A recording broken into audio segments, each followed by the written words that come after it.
วิธีสร้างกำไรในระยะยาวเนาะอาจจะ1เดือนหา1ปีขึ้นไปเขาเจ้าเฮ็ดกันแบบใดเนาะสำหรับการเก็บกำไรในระยะยาวนี่เนาะมันจะเป็นข้อดีให้กับเทรดเดอร์ทุกคนเลยเช่นเฮาเก็บมือนึงเนี่ยอาจจะบ่ได้หลายเหรียญเนาะหรือว่าอาจจะบ่ได้หลายเปอร์เซ็นต์ของพอร์ตเนาะอาจจะประมาณ5-10%ของพอร์ตแต่เป็นการสะสมพอร์ตไปเทื่อละเล็กละน้อยจนเฮ็ดให้พอร์ตของเขานี่มันสามารถเติบโตขึ้นแต่อย่าลืมเนาะคนเนาะความเสี่ยงก็มีคือกันฉะนั้นขนาดของออเดอร์ที่เฮาออกไปก็ต้องคำนึงถึงพอร์ตของเฮาว่า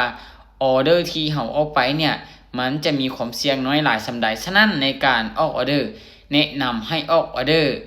น้อยที่สุดเท่าที่ยอมรับความเสี่ยงได้แล้วก็อย่าลืมตั้งขนาดในการติดลบขีดจำกัดในการพอร์ตติดลบคือกันเนาะเช่นมื้อเนี้ยเนาะเฮาลบประมาณ20หรือ 10% ของพอร์ตเนาะเฮาก็สามารถอยู่ได้เป็นหยังเนาะคนเนาะเพราะว่าบ่อยากให้คิดเห็นเพียงแต่มื้อเนี่ย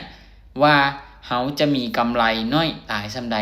แต่อยากให้คิดเห็นในระยะยาวเนาะว่าใน1เดือน 2-3 เดือนหรือหา1ปีเนี่ยผลตอบแทนของเฮามันจะมีส่าใดแล้วก็อย่าลืมจดบันทึกการเทรดของเฮาเนี่ยให้ดี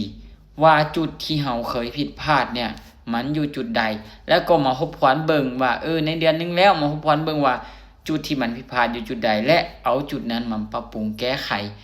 และฝึกฝนการเทรดต่อไปฉะนั้นเฮ็ดมันเป็นประจำและพอร์ตที่เฮามีอยู่มันจะเติบโตไปเทื่อละเล็กเทื่อละน้อยฉะนั้นในการตั้งเป้าในระยะยาวเนาะคนเนาะมันจึงเป็นข้อดีให้กับเทรดเดอร์หลายๆคนเพราะจะเฮ็ดให้เฮานี่บ่ได้อยู่กับตลาดดนและเฮ็ดให้เฮานี่ลดทอนความเสี่ยงได้ลงอีกฉะนั้นไผที่มักเทรดตามอารมณ์ลองมาฝึกเทรดเก็บในระยะยาวฝึกเทรดเก็บกำไรเป็นเดือน 2-3 เดือนหรือเป็นปีไปเลยก็เป็นการดีเพราะจะเฮ็ดให้เฮานี่ได้ฝึกเกี่ยวกับการเทรดนี้ได้หลายขึ้นแล้วก็เฮาจะได้เทคนิคได้ทักษะการเทรดนี้มาเพิ่มเติมฉะนั้นในการตั้งเป้าหมายเก็บในระยะยาวนี้มันจึงเป็นข้อดีให้กับเทรดเดอร์หลายๆคน